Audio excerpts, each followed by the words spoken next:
Welcome back everyone to episode 17 of my Chrono Trigger extended look / complete playthrough. In the previous episode, we managed to take the charged pendant that belongs to Marley and use it to open every last chest or door that was sealed that we could access at this point in the game, and managed to pick up quite a few very useful items in the process. It's something that the game doesn't explicitly tell you have to go do. You should just be keeping track of where all of the chests are that you find during the game that you can't open right away so that you can go back and get them. We also had to go through a very complex system of inspecting chests, picking up the contents in the future, and then going back and getting the previous version of the chest from 600 AD and 1000 AD so that we could get the upgraded armor from them. Specifically, we picked up the white mail, the blue mail, and the black mail, and then went back in time and picked up the vest equivalents of those items. The mail is the more valuable item of the two. The white mail, the black mail, and the blue mail will actually absorb the element that they are connected to. So you want to get those if you can. It does take a little extra legwork to get all of the equipment, but it is well worth it when you consider Crono can't take damage from lightning anymore. Marley can't take damage from water or ice attacks. Whoever's wearing the black mail can't take shadow damage anymore. They absorb whatever hits them. That could be very helpful in one specific aspect that we might try to do today, but for the time being, we're going to take our party into the next critical area that we needed to go into for the storyline. We need to go back to a door that the game was telling us that we should have remembered from our time in 2300 AD. However, we never actually went into this area. This path that we're about to go through, the sewer access, will lead us to a secret laboratory that one of the gurus ended up in.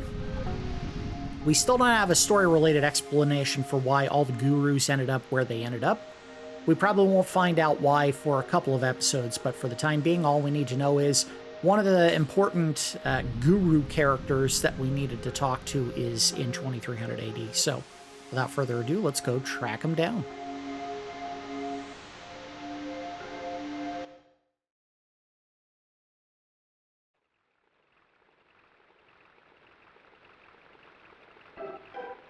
Bandits! Must report to Sir Crawley! Okay. You can absolutely see a good chunk of the stuff that we're going to see in this episode when you come here the first time in 2300 AD. And in fact, I don't think any of these enemies are tough to defeat because they're intended to be fought 5 to 10 levels earlier than we're getting to them. We're barely going to be touched by any of these guys. It'll be one-hit kills for pretty much everyone, including characters that Marley shoots. Oh, I'm mistaken. That one survived. He's an edger. I'm sure they had no idea what that was when they made this game. And it's more overt sexual connotations.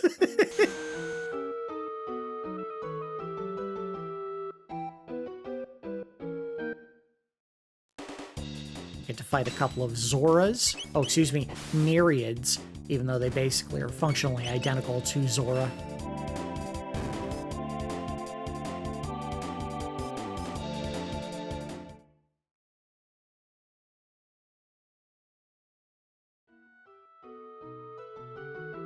Oh, it's the frogs. These are funny characters. Underling. There was a bridge here. I saw it. Ribbit. Fool! Ribbit! There's nothing here! But it's true, Ribbit. Someone's coming. Let's scram, Ribbit.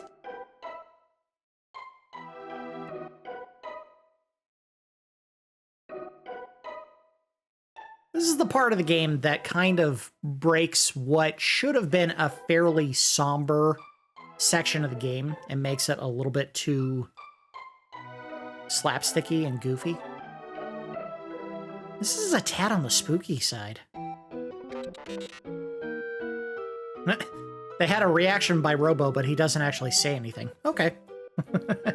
I think the reason for that is, again, You're expected to actually try to go through this area the first time you come through here when Luke is in the party. Robo would not be in your party the first time you come through this part of the map. So it may just be they never thought to write any dialogue. So this is a very interesting part of the game. There are items and little traps that are set along the path that you're following.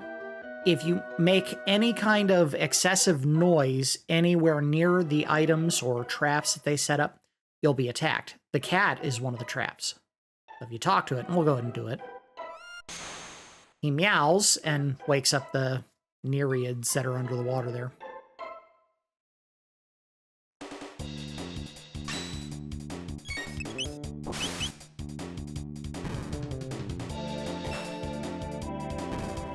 And since Marley can do every spell she has for 1 magic point, why not? Watch, it doesn't hit him. No, it hit him. Yeah, see, we're getting very little in the way of experience points or money at this point because they were kind of hoping that players would go through here later, or earlier in the game, rather. I'm gonna put this trash in the trash can. No.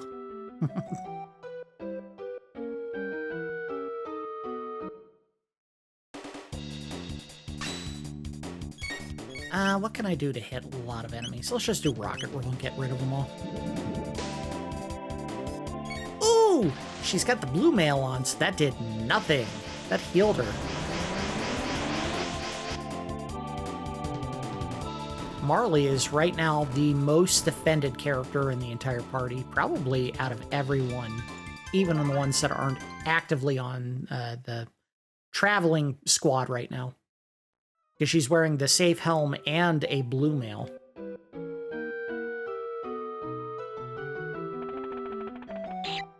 Oh, that mouse wanted some cheese, and I took his cheese. He's very upset. Look at him. He's staring a hole right through my chest. Or, you know, they just made all the rats in this game bug-eyed.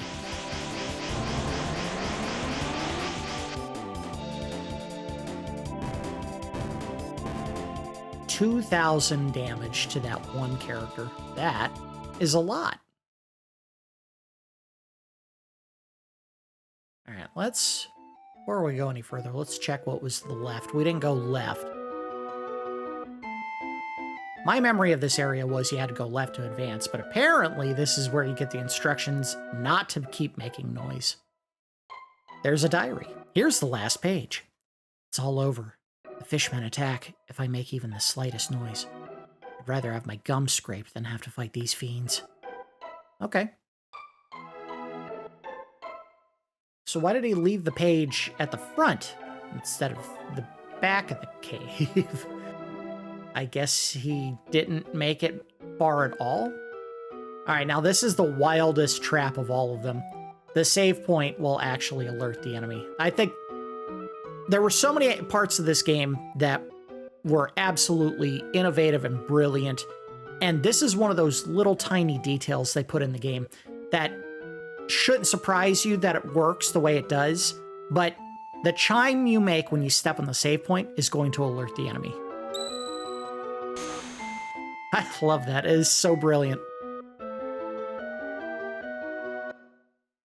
It's still a real save point, I believe, but just the fact that they threw that in there and said, hey, you know, let's make it so that if you just try to use a save point, you're going to alert the enemy.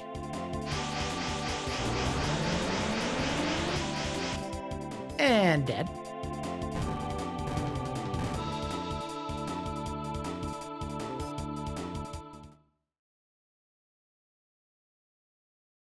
All right, moving on. We're out of the part where we have to be quiet. We do have some enemies. We still got to fight. We're not quite all the way through here. Maybe a couple more minutes and then we get to a boss fight. There's a boss in this area.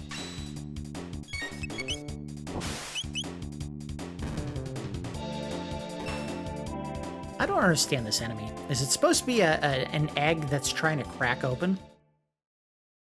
Because you see what looks like a hard outer layer and then some purple goo on the inside. I don't get it. All right, so very important. This path is here because there's a switch on that wall. Doesn't look like a switch, but you have to hit this to open the door.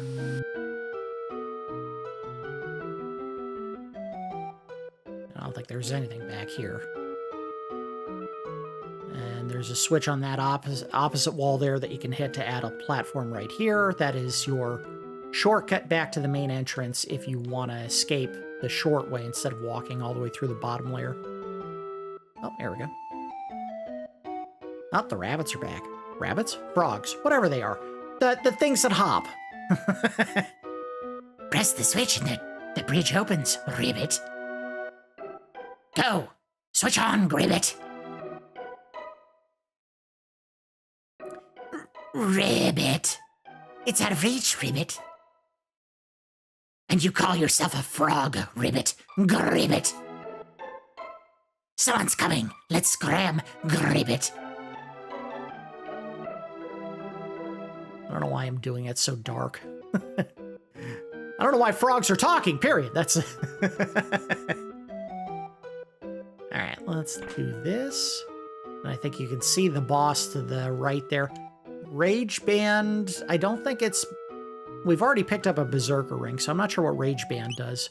Maybe it just improves your strength? Or power, rather. 50% counterattack rate. Interesting. We're not hurting for health right now. So I like the idea of giving that to Crono, and letting him counterattack whenever he gets hit. Probably wouldn't be a bad idea to give it to Robo, but we want to keep his speed up, and I think we gave him a speed item. The three of them are almost here. Coming through the soil like they own it. They must have a death wish. We shall teach them a lesson. Let's show them. Just let them come through here. They'll be chopped liver.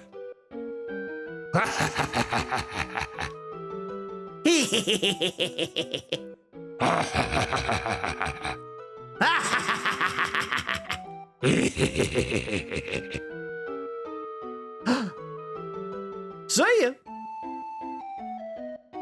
Huh? And now we fight him. I'll tell you what Crawley kind of looks like. The, what the hell were they called? The creatures that are in the subway system in Final Fantasy VII Remake. Gnashers, I think is what they're called. I have no idea what's going to work on him. So let's try an Ice Sword just for funsies. And Robo Tackle. Why not? That may be all it takes. It's over. Again, you're really expected to come through here much earlier in the game. One hit. That's all it took.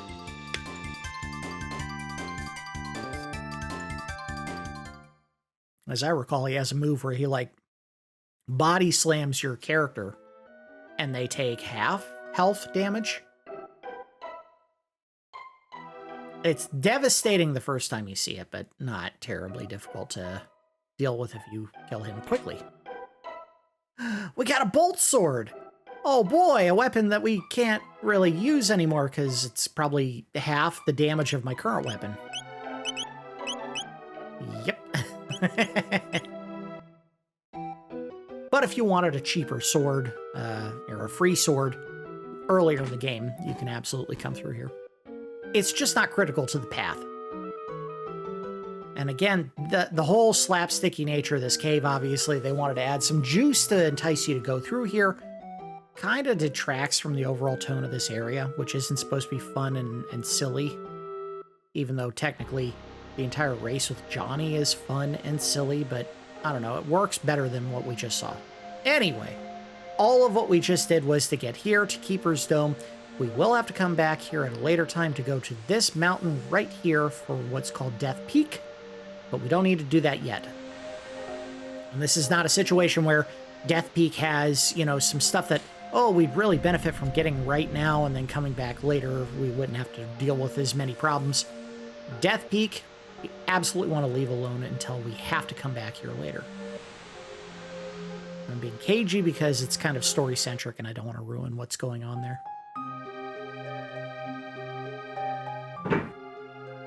Something very loud just popped outside my house.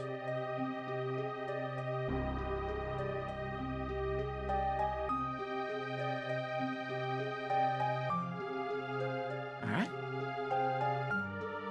Please, do not disturb my slumber. Okay. Can't use the computer. Well, we could, but it didn't do anything.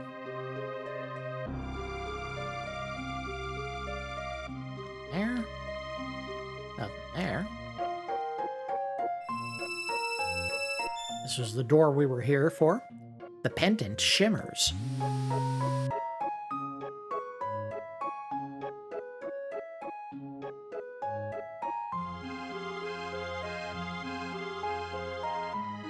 Huh?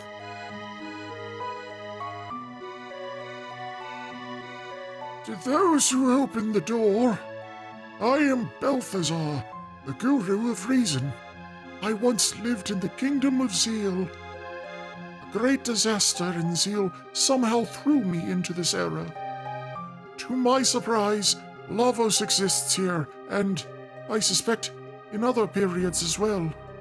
Aeons ago, Lavos descended from the heavens. Burrowing deep into the Earth's core, he began to consume our planet's energy and grow stronger.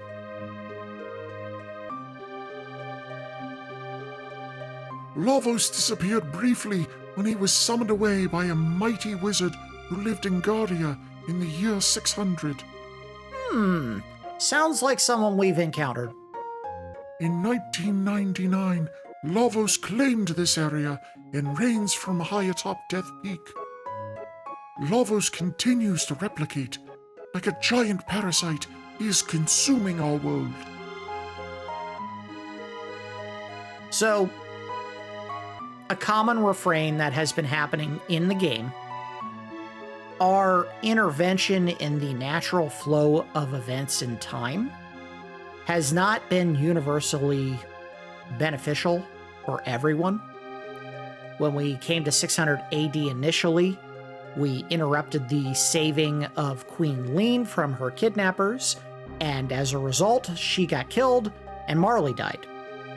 We went through all of the trials necessary to save the real queen before she died, bring back our friend Marley, and in the process, the Chancellor became radicalized against any criminal activity in the Kingdom of Guardia in the year 1000 AD.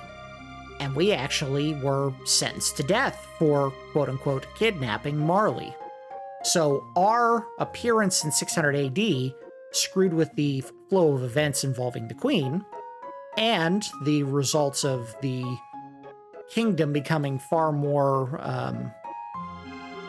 authoritarian. I hesitate to use the word fascist because I don't think that's an appropriate term for what happened, but they are overly punitive for stuff that is perceived crimes, not real crimes. In addition to those things that had been negatively influenced, it is possible that our interrupting Lavos from sealing away Lavos with magic may have precipitated some negative results as well. We interrupted Lavos, or interrupted Magus. Perhaps that has had an influence on events in the future that we have not seen yet. We may or may not find out if that's the case. Whilst I live here, I continue to conduct research on Lavos, but I am growing old, and it's impossible to keep sane in such trying times. So before I lose it completely, I shall safeguard my data and my ultimate creation. How I long to return home, but I have grown frail. So you who have opened the door, I leave things in your hands. Only by mastering time itself do you stand a chance against Lavos. The odds will be against you, but you are true heroes. The world is in your hands. Now, open the last door and take what you find there. my last invention, my wings of time. All right. Let's see what's behind door number 1. I don't think I mentioned this in the previous episode, and I probably should. And of course, I just clicked away from it, so it's very hard to see. The seal on the doors, although I don't think they made it clear enough, is supposed to be a version or a relief of Queen Zeal, if you look at it closely. I could just put a picture of it on the screen so that you can compare. But it looks very much like the relief of Queen Zeal if you look at it. All right, so this is the machine that we were here for, ostensibly.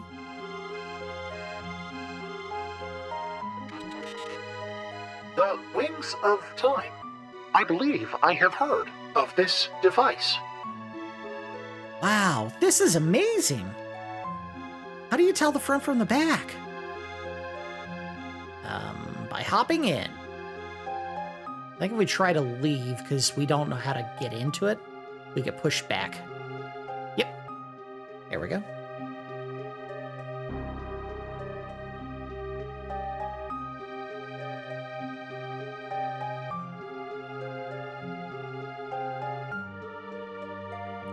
Scared you, didn't I?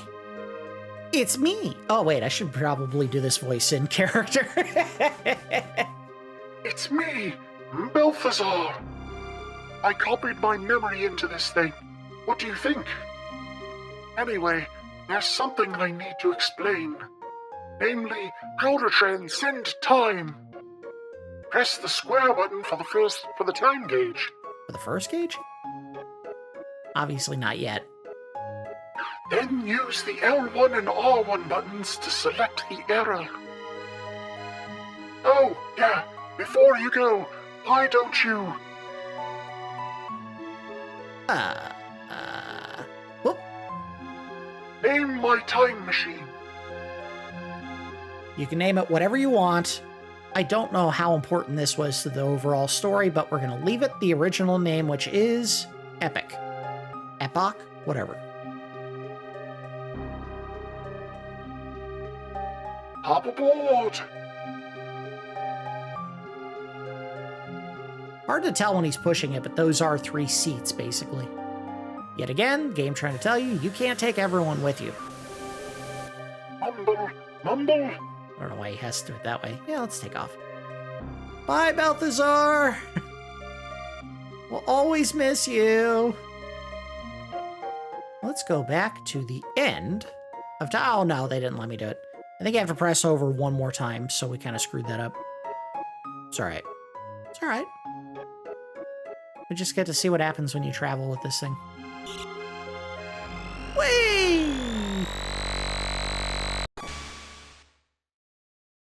In theory, what's happening... Oh, I shouldn't talk. Let's let it play. All right. No one told us who we were supposed to have in the party at this point, so it's just Crono. Radical. See, they show you the craft lifting off and flying around, but technically, you can't do that. All you can do with the Epic at this point in the game is travel through time.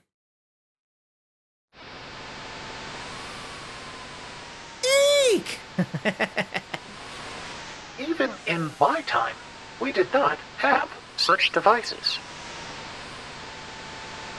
Epics capable of this. I think that's who was talking. I don't know. They don't do a great job of telling you who's speaking in certain parts. Whoop! So that's all you can do, is you land in one central spot on the map, and I think this is the dead center of the map, in fact. No, it's not. All right, well, whatever. And that's all you're going to be able to do for the time being. Now, it does allow us to skip the entrance area for 600 AD and 65 million BC so that we don't have to engage in those areas anymore. If we wanted to go to end of time, I think you do this. Yep, there we go. Let's go back and talk to the old man. I don't know, I'm still being cagey. He's one of the gurus.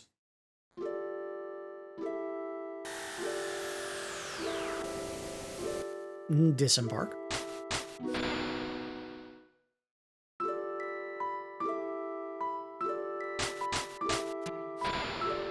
Hey! Let's see if I can remember how I do this one. Let's get some health first.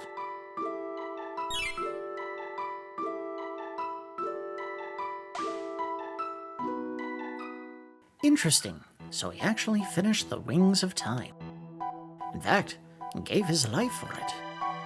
Why not push that device to good use? Put that device to good use. Take it to the ancient land of magic.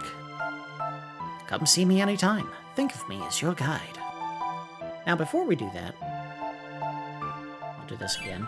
So I'm neurotic. Let's go see if we can take Specchio down. We have armor that will mitigate magical damage. The problem is we're not guaranteed that he's going to use the proper element on the character wearing the corresponding mail. So, unless he's hitting Crono exclusively with lightning, he'll still take damage. He's not hitting Marley with blue magic, or shadow magic against Robo. We'll give it a shot. We're not guaranteed to win this. And again, you're probably better off coming towards the end of this section of levels that he's currently representing. His current form is representing levels 21 to 40. If you come back here at, say, level 38 or 39, you'll probably have an easier time beating him. Hi, looking for some practice? All right! I gotta do it every time.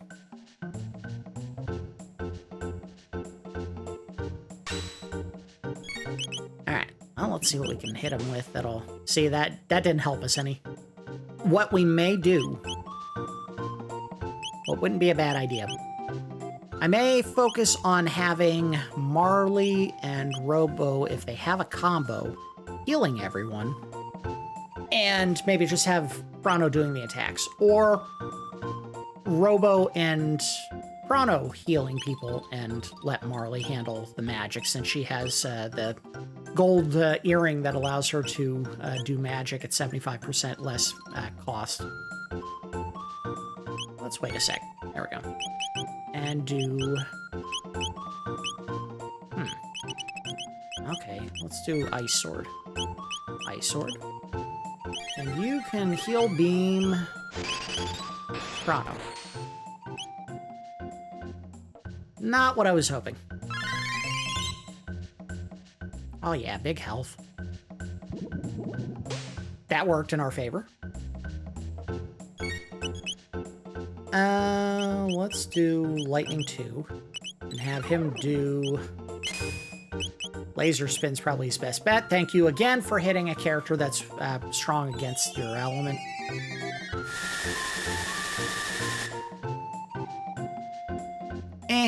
So damage. Laser Spin won't do much to help either. The hope here is he doesn't have a ton of health, and us just repeatedly hammering on him with the spells that we can use is going to be enough to take him down.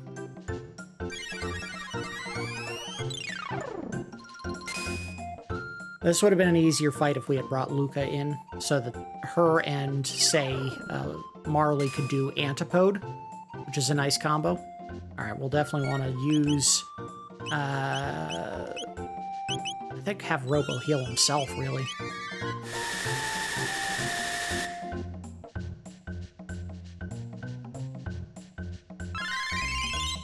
See, if you're lucky enough with what he chooses to hit people with,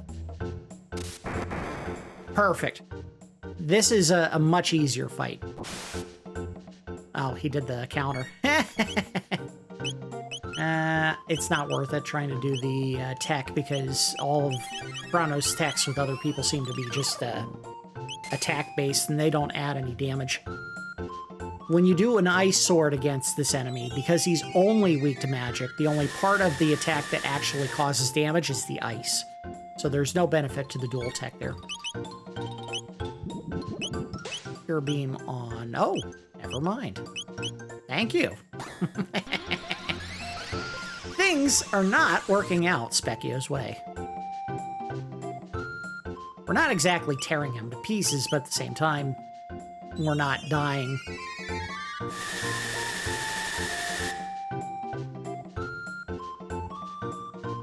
Did it! Awesome. That was a very easy fight. Thankfully, he cooperated and hit the characters that were defensive against his choices, and it made this a much easier fight. Ah, that was most embarrassing. How rough. Don't make it a habit of this. Here, this is for you. We got Specchio Choice set. 1 magic tab and 5 mid-ethers. I think that was what we got in the last group. I am the Master of War. Whew, sometimes I scare myself.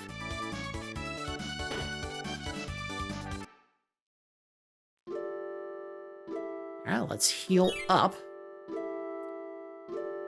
I don't know if there is a preferred group of characters to take into the next area.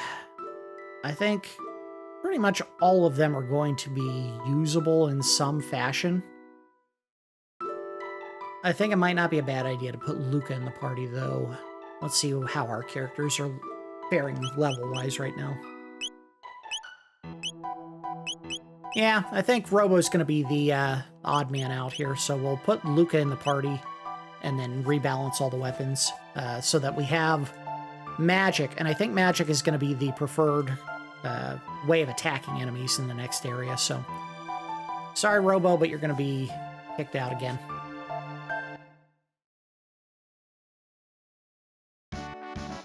Plus, Crono can be the physical fighter in the next area for us. Alright. I think these are actually the 2 lowest leveled characters. Even Robo has more experience now than Luca does. Alright, let's do some equipment tweaking. Oh! I did check in between episodes to make sure I was going to get the Tabin suit as soon as it's available. It should be available now. So, we can actually go get the Tabin suit for Luca. It may actually be better than any other piece of equipment she can put on at this point. We do not have a red mail, which would probably be ideal for her character in particular. Tabin helm's probably not. Well, maybe. Let's see what everyone else has. Rock helm, Ceratopper. Let's pop that off for rock helm. We'll put Mesomail, and you can keep your dash ring. She has the best gun she can use right now, but we are going to have the option of upgrading the weapon in a second here. Tabin helps still better. Blackmail. Mr. Omen. We'll put on Blackmail, but she's not going to keep that on. And she'll get the Silver Stud. Silver Earring or Silver Stud? Silver Stud. Well, she's the offensive juggernaut. She should get the gold stud, and you should get the silver. Gold stud. Silver stud. Where is it? There it is. And...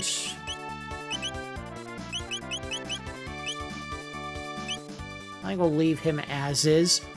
Now, there's going to be some enemies in the upcoming area that I think you cannot damage at all with physicals. I think you have to use magic because they evade physical attacks. That's why you want magic users in the party for this next area, but we'll just as necessary. I think this is going to be the party we want to go into it with anyway. Plus, if both Marley and Luca get their second elemental spells, they can learn Antipode 2, which is going to be very effective in the next major boss fight. Anyway, back to the epic. Let's jump off into nothing! Full speed ahead.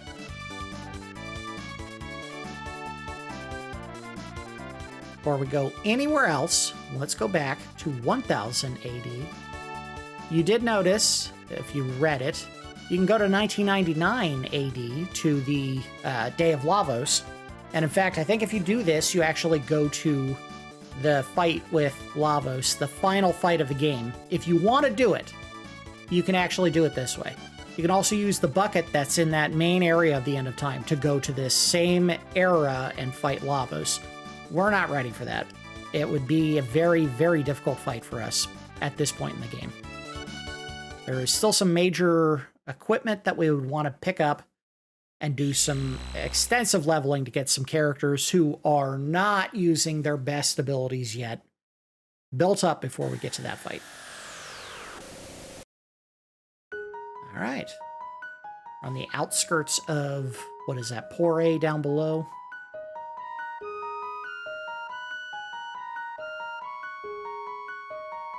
And let's go around the corner here.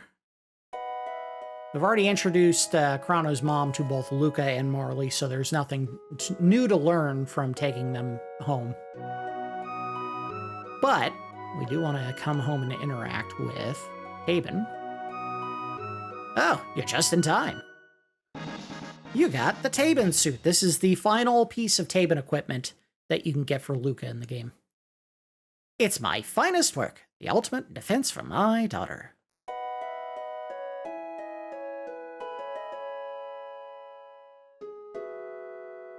All right. Put that on, look at that.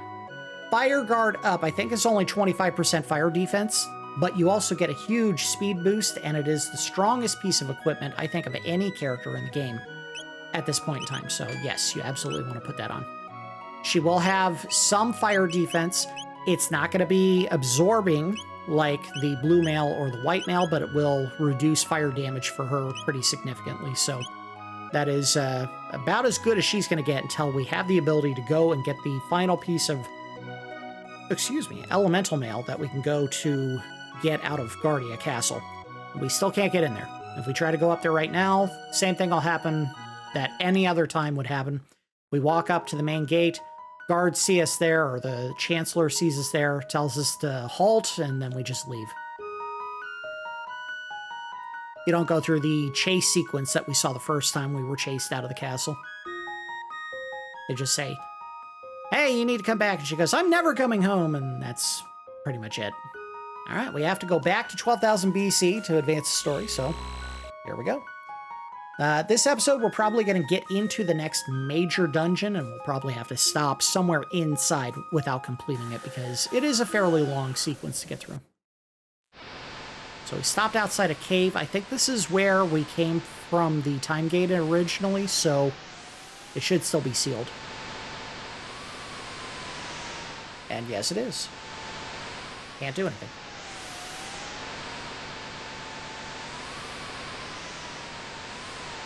All right, now, let's say we go back to the Skyway and just head straight up to Enhasa and Kajar and the Kingdom of Zeal.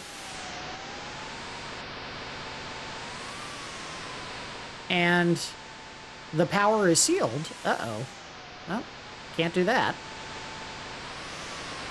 The Prophet knew there was a chance we'd come back, and he wasn't going to allow us to go back through the portals that we had used to get up to the Kingdom of Zeal. We'll have to find another way. Luckily, when we came here the first time, we found a cave back this way that had a ladder that we couldn't go up initially. It is descended now, or we'll have a way to descend it from up above, lower it, whatever. There it is.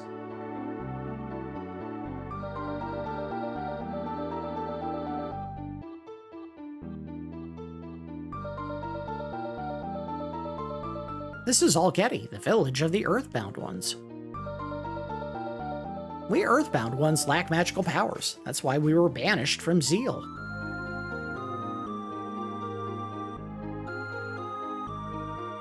Want to buy something? I think this is where we can buy some equipment. We may not have enough money to buy much of anything. Yeah, look at that. Ooh. Ouch. I would say these are the least important items. Thankfully, we have these characters in the party, but their primary utility at this point is still magic, so we don't need it. Flash mail.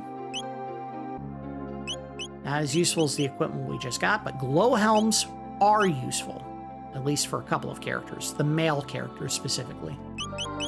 What we can do to make some money... Oh, before we do that, let's sort my equipment so that we can sell what we don't need anymore. Oh.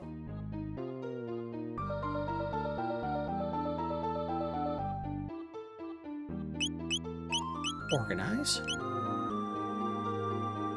Again, this is going to sound like blasphemy, but you don't need 1,000 ethers. You're never in a situation where you're constantly chugging those things.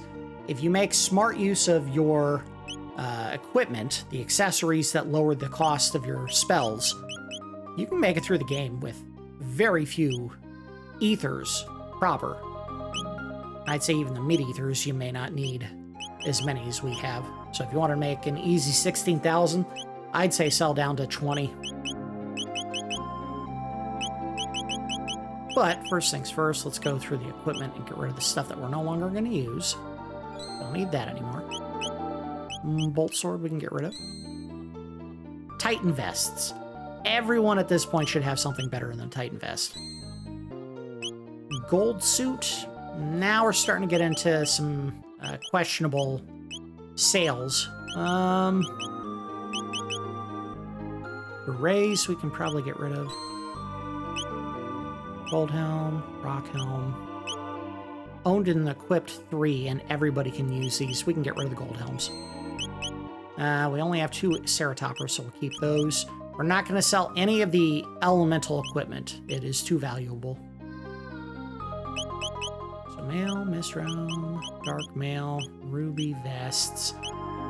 We're going to keep these because there's always a chance that we get into a fight with a fire-based enemy that we can use those. We'll sell the gold vests. We don't need those. And I had teased it. Let's go ahead and sell some mid-ethers. We'll sell 11. There we go. Now we have some money to spend. Absolutely get a Demon Edge. 1.5 hit on magic-based enemies. Mwah. That is a beautiful item. Absolutely want that. Here's where I'm a little more iffy on what we want to spend money on. These probably aren't going to help any. These 2 should not be using physical attacks. Maybe we should consider whether or not we want Megaton Arm or Flashblade. They are a lot more expensive. Lumen robes, probably not worth the expense because we have the elemental equipment. Flash mail, same thing. We have elemental equipment. The glow helms we are going to spend the money on. We need... Let's get 3. And... what else can we jettison a few of? We may be down to everything that we were okay selling. Yeah. Oof. See, this is the first chance that you're going to get to buy a piece of equipment that helps Frog. Believe it or not, the Masamune is now out-leveled in damage by another weapon that you can buy. I know I just said we don't need these, but since they're in the party and the other characters are not, we're going to pick up these items. And if we make enough money, we may come back here later and pick up these items. I don't even know if that's going to be an option, to be honest. I think we're going to be kind of locked in on what we're doing once we start ascending the major dungeon in this area. Let's go ahead and throw some equipment on everyone. First things first, Demon Edge. I don't even give you the option to sell the Slasher in this game. I think it's because this gets upgraded. I might be wrong. Oh, no. Glow Helm, yes. Leave that, leave that. Comet Arrow. Leave those. She's not changing that equipment. She's not changing her equipment. And... alright, they're equal in terms of magic damage. We can give these 2 their glow helms as well, even though they're not in the party. Okay. Well, let's advance the story, and I think we may not even make it into the major dungeon in this episode, because I think we have a boss fight before we even leave this cave. Many inhabitants of this land were taken to build the Ocean Palace, and were never seen again.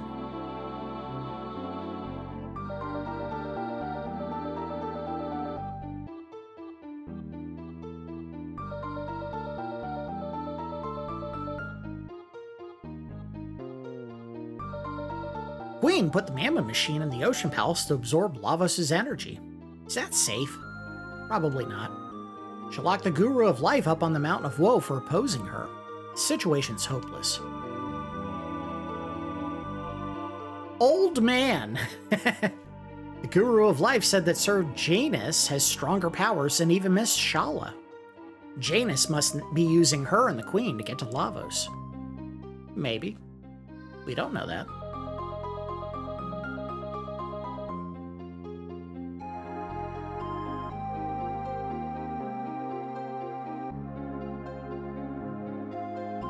I wonder when Miss Shala is going to come and play with us.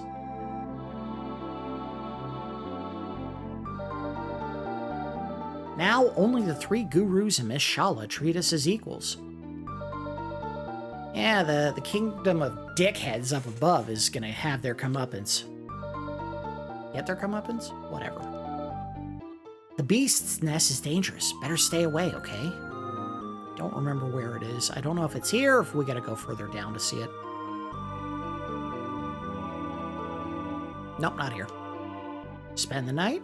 I don't think we need it, but we'll do it.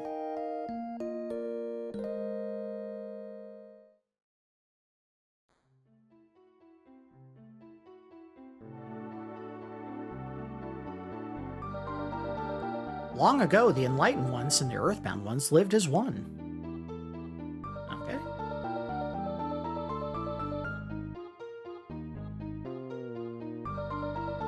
Our hero, the Guru of Life, rejected the Queen's plan, so he was banished to the Mountain of Woe. This hole leads to the Beast's Nest. Through the nest you'll reach the place of chains, which anchors the Mountain of Woe. Blah, blah, blah, blah, blah, blah, blah. Alright, let's save real quick, because I think it's literally the very next room. And again, I don't know if slot 2 is actually saving anything. It's not, so we're going to save on slot 1. We'll just overwrite what we have saved already. These episodes have already gone live. I don't see a reason to ever go back to that save, so we don't need it.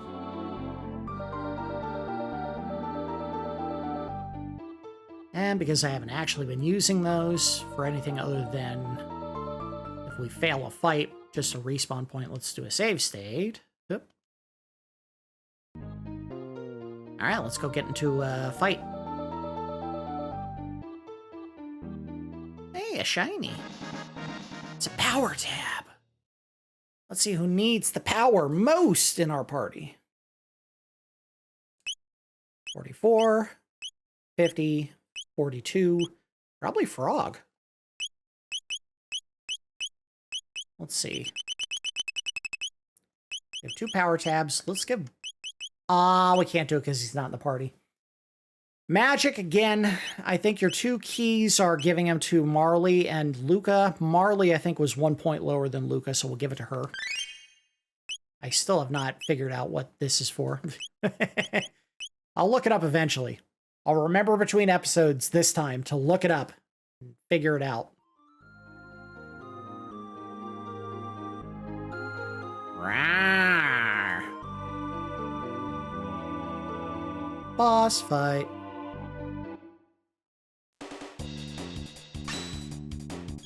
Or maybe they don't even treat it like a boss fight yet. Let's figure out if they're weak to lightning. If they're not, we'll use something else. Oh, they are weak to lightning. Attack power up. Uh-oh. Maybe we should attack them instead? Ow.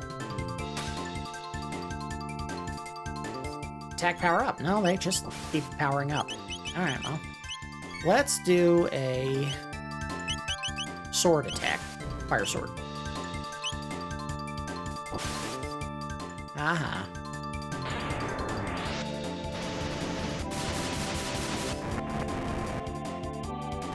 Big hit. Oh, maybe this isn't the boss fight I was thinking of. Alright, use Cure on Crono.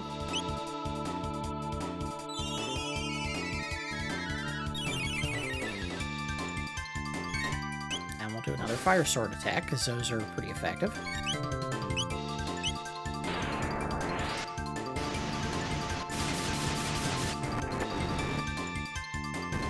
Fight over.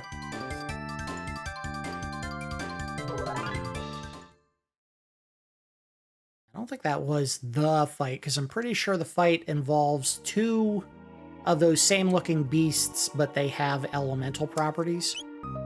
So we don't want to do that yet. Let's top up. Or we have that fight coming, rather. Yeah, look at that. We're probably going to have to stop the episode before we even make it up to the Mountain of Woe. Oh, there we go. Two more beasts. It's a beast! Away! Away! We had so much fun with Fire Sword. Let's try Ice Sword and see if it does any better. We'll do a Napalm. That should hit both of them. Big hit.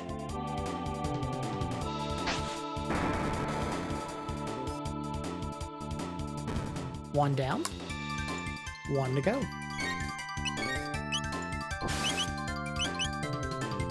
You can tell there is a significant speed difference between Marley and Luca. Marley is dragging. That's why I think it's more important to have Luca using the gold stud here, because she's going to get more attacks. Her attacks are actually more damaging, at least right now, than Marley's. So it only makes sense to have her doing the magic that costs significantly less.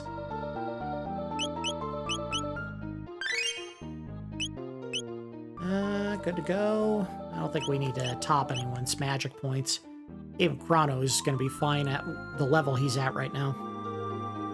There they are. And I think this is something where you want to use the opposing spell on the enemy, which is why we chose Luca and Marley here.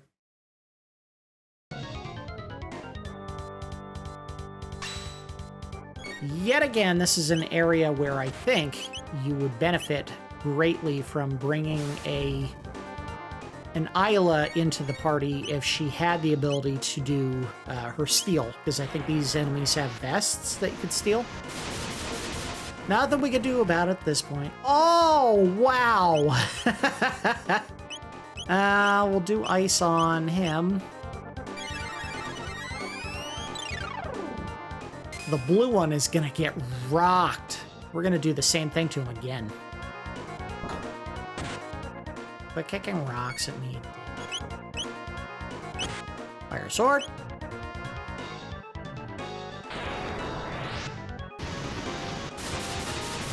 A key hop. Ow.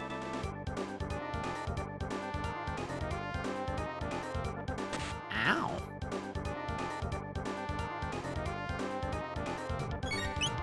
Alright, ice on red. And then I think her next turn, she's going to have to use it to heal at least herself, if not Crono.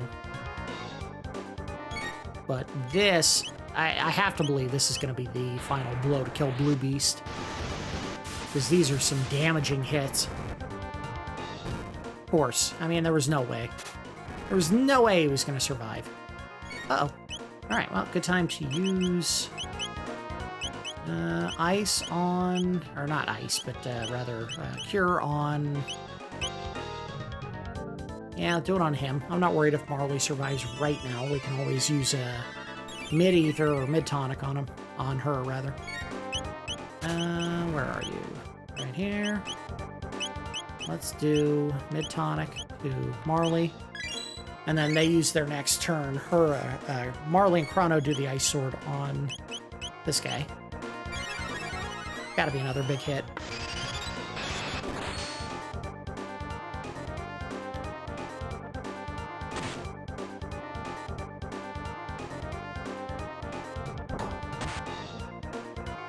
Quit throwing stuff at me.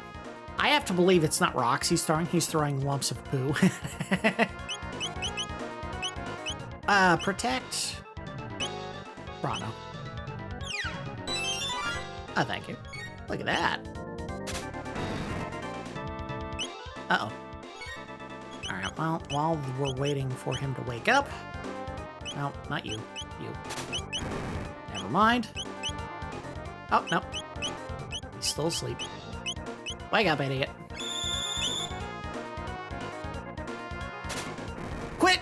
doing that? All right, we're taking you out. Oh, not like that, jeez. And that is why we shouldn't be hitting him. Damn. All right, focus on hitting the beast. Oh, well, Crono's awake now. Oh, yeah.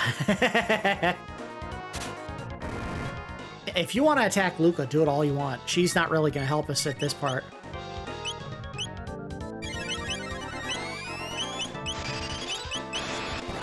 Hypno Wave, put him to sleep, maybe?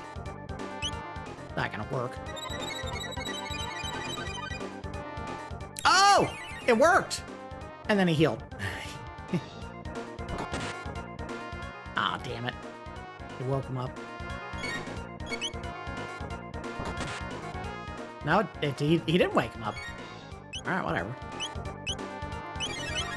Let's do that again.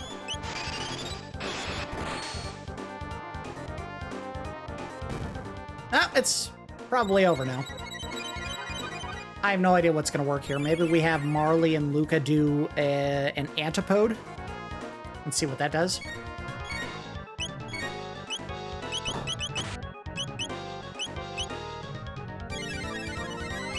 And you heal yourself because you're not doing so healthy right now.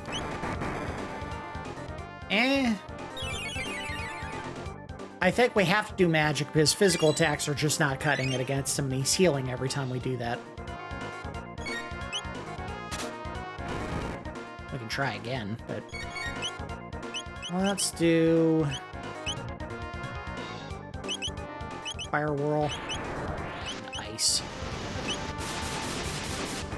Or Fire Sword, rather. Oh yeah, big hit. Way more than he can heal back, though.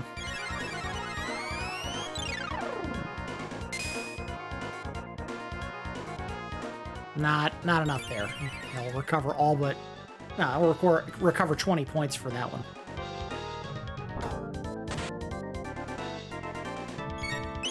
It's weird that the Mud Imp is the tough guy here.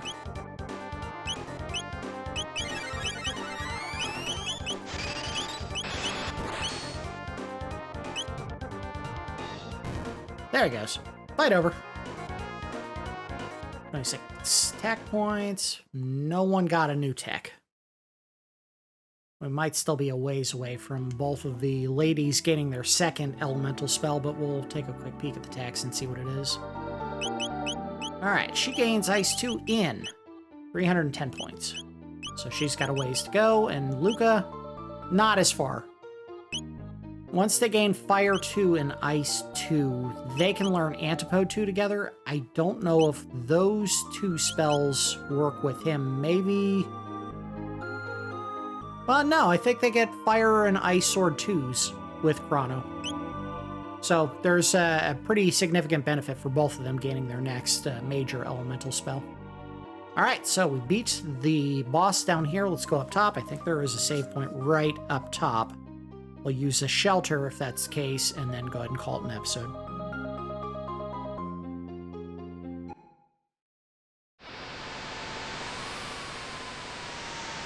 Oh, maybe not.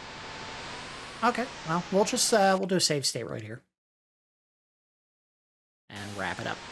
Alright, so, what we did in this episode, we were in 2300 AD. We went through the sewer access that led to the Keeper's Dome. The Keeper's Dome is where Belthasar ended up in the year 2300 AD. We went over the fact that, you know, the kingdom had been falling apart because of the Queen's use of Lavos' energy to power her, you know, magic and also the Ocean Palace. And the fact that an important ritual that delayed the appearance of Lavos was supposed to occur in the year 600 AD thanks to a powerful wizard, one that we stopped. He also revealed that he had used his scientific advancements and knowledge from his time in 12,000 BC to build the quote-unquote Wings of Time, which we call the Epic, and we can use that as a time travel device so we don't have to rely on the time gates or the gate keys to travel back and forth in time. More importantly, allowed us to get back to the year 12,000 BC so that we can try to go find the Queen and stop her from what may end up being drawing out Lavos and destroying the world in 12,000 BC, affecting our future, not our future's future. Understand what I'm saying? Basically, we don't want what she's going to do to happen because it'll kill us probably in the process. So we made our way back to 12,000 BC, made our way through a cave down where the Earthbound ones live, and now we are on the Mountain of Woe, making our way back up to where the Guru of Life is being imprisoned. Hopefully with the intention of using him or whatever he can help us with to get back to the Kingdom of Zeal or get into the Ocean Palace. How far will we get in this upcoming episode to accomplishing that? I guess we'll find out soon. That's going to do it for episode 17 of my Chrono Trigger extended look / complete playthrough. As always, I do appreciate each of you watching, and I will see you next time.